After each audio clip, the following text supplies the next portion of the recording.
Mon enfance est imprégnée du brouillard de ces matins d'hiver bostoniens, où mes sœurs et moi portions des bottes et des bonnets en laine qui nous grattaient. La journée à l'école en uniforme, un épais cardigan bleu marine et une jupe plissée. Puis la fin d'après-midi dans notre grande maison en briques, à faire nos devoirs devant la cheminée. Si je ferme les yeux, j'ai encore le goût du cake à la vanille et la sensation de mes doigts poisseux. La vie ressemblait au conte de fées qu'on lit le soir pour s'endormir. Pyjama en flanelle et golden retriever inclus. Nous étions 4 filles.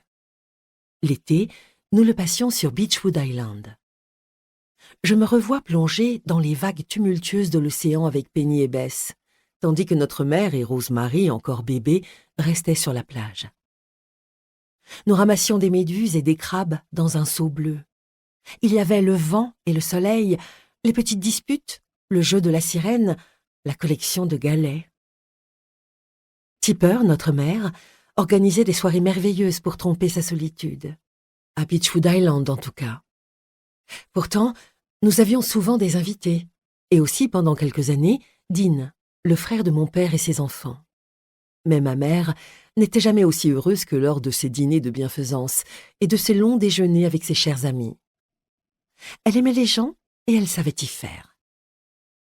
Sur cette île presque déserte, elle parvenait à se distraire en organisant des fêtes, même quand il n'y avait aucun visiteur. Quand nous étions encore petites, le 4 juillet, nos parents nous emmenaient à Edgartown. C'est un village de pêcheurs, tout en palissade blanche, à Martha's Vineyard. On allait chercher des palourdes frites avec de la sauce tartare dans de petits cornets en papier, puis de la limonade au stand devant l'ancienne église des baleiniers. Et on s'installait sur des chaises de jardin pour manger le temps que le défilé commence. Les entreprises locales avaient chacune leur char. Les collectionneurs de voitures anciennes klaxonnaient fièrement. Les pompiers de l'île paradaient sur leurs antiques véhicules. Un orchestre d'anciens combattants jouait des marches de Sousa, et ma mère chantait toujours. « Soyez gentils avec vos amis à plumes, car une canne pourrait être la mère d'une connaissance. » On n'attendait jamais le feu d'artifice. On rentrait en bateau à Beechwood Island et on courait depuis le ponton familial jusqu'à la vraie fête. La véranda de la maison Claremont était ornée de guirlandes et la grande table de pique-nique sur la pelouse recouverte d'une nappe bleue et blanc. On mangeait des épis de maïs, des hamburgers et de la pastèque. Il y avait un gâteau en forme de drapeau américain constellé de myrtilles et de framboises. C'était toujours ma mère qui le décorait, et c'était le même gâteau tous les ans. Après le dîner, elle nous distribuait des cierges, et nous paradions à travers l'île sur les promenades en bois qui reliaient les maisons entre elles en chantant à tue-tête. America the Beautiful. This land is your land. Be kind to your fine feathered friends. Puis nous nous dirigions dans le noir vers la grande plage.